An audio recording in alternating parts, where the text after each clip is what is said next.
ये बीजेपी का खासियत है, मैंने पहले भी आपके चैनल में ही कहा है कि हर चुनाव ऐसे लड़ते हैं जैसे ये आखिरी चुनाव हो। और उसी तरह देखिए वो बिल्कुल फोकस्ड होकर उन्होंने लड़ा। और इसलिए नॉर्थ ईस्ट डेमोक्रेटिक अलायंस और एक अलग से मंत्रालय आपने जैसे कहा एक ब्लॉक की तरह देखा है। जी जी बिल्कुल। सो हाँ, नेता north east democratic alliance, Assam chief minister उसके हेड है, वो काफ़ी सक्रिय रहे हैं इन तीनों राज्यों में और उनकी भी बहुत बहुत बड़ी भूमिका है बीजेपी को जीत दिलाने में।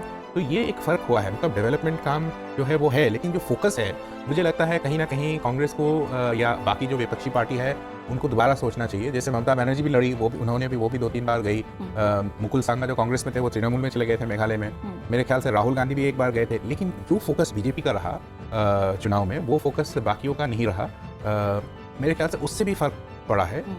जो मैंने कहा पहले ही कि सीरियसनेस भी दिखाता कि ये छोटे राज्य हैं तो क्या हुआ, अगर यहाँ पे चुनाव है, अगर हम जीत सकते हैं तो क्यों नहीं, अगर हम खुद नहीं जीत सकते तो हमारे अलायंस पार्टनर्स, और ये ट्रेडिशनली ये रहा ही है कि वो बोलते ही हैं कि north eastern parties align with whichever party is in power at the centre. ये एक मान के चला आ रहा है कि वो जो सेंटर में पार्टी है उनके साथ फ्रेंडली रिलेशंस रखते हैं, उनके साथ अच्छे संबंध रखते हैं, लेकिन उसके बावजूद वो तो है, लेकिन उसके बावजूद एक फोकस्ड अटेंशन दिया है।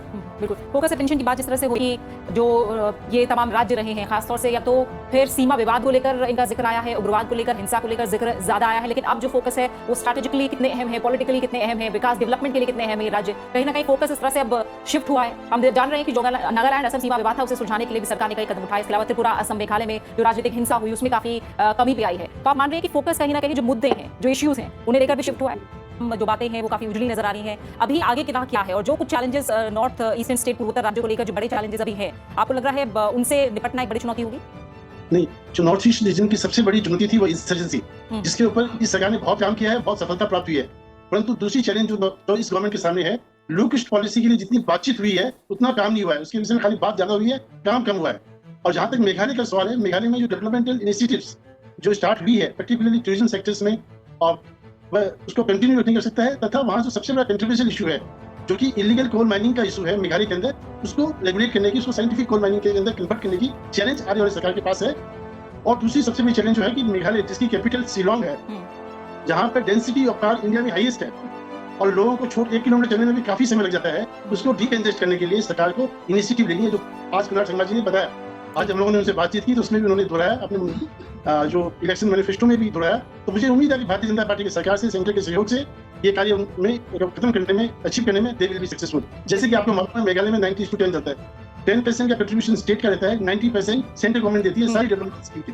बिल्कुल, यानी हम कह सकते हैं कि एक लंबी छलांग पूर्वोत्तर राज्यों को लेकर, इसके विकास को लेकर लगाई जा चुकी है, लेकिन अभी भी कई बड़े स्टेप्स हैं जो तय करने हैं। इसी के साथ समय यही पूरा हो गया। सभी मेहमानों का मैं शुक्रिया कहना चाहूंगी। संदीप जी आपका, साथ ही प्रणव सरकार जी आपका, डॉक्टर झुंझुनवाला आपका और लॉर्डनीस सांगलाओ, आप सभी मेहमानों का बहुत बहुत शुक्रिया मेरे साथ मुद्दा आपका मैच जुड़ने के लिए। तो देश के उपेक्षित राज्यों से लोग एक्ट ईस्ट पॉलिसी और आज दक्षिण पूर्व एशिया और उससे आगे के प्रवेश द्वार तक इस राज्य को समय है वो पूर्वोत्तर भारत के लिए परिवर्तनकारी जरूर रहा है। दरअसल पूर्वोत्तर भारत में वो कुछ हो रहा है जिससे लंबे समय से इंतजार था। अटल बिहारी वाजपेयी इस क्षेत्र में एक रात बिताने वाले पहले प्रधानमंत्री थे, तो उनका कार्यकाल यहाँ कई पहलू से युक्त था। इसके पीछे अटल बिहारी वाजपेयी का उद्देश्य बुनियादी ढांचे और जो टेक्नोलॉजी है उसके माध्यम से उत्तर पूर्वी भारत को जोड़ना था, और आज जो पूर्वोत्तर की पहचान, नाम और मान है वो हक उससे जरूर मिलता दिखाई दे रहा है। उम्मीद है कि इस राह में जो आगे की चुनौतियां हैं, चैलेंजेस हैं, उसे पार पाते हुए अब गठित नई सरकारें पूर्वोत्तर को और आगे ले जाने का काम करेंगी। इसी के साथ मुद्दा आपका मैं फिलहाल इतना ही, अपना अच्छे से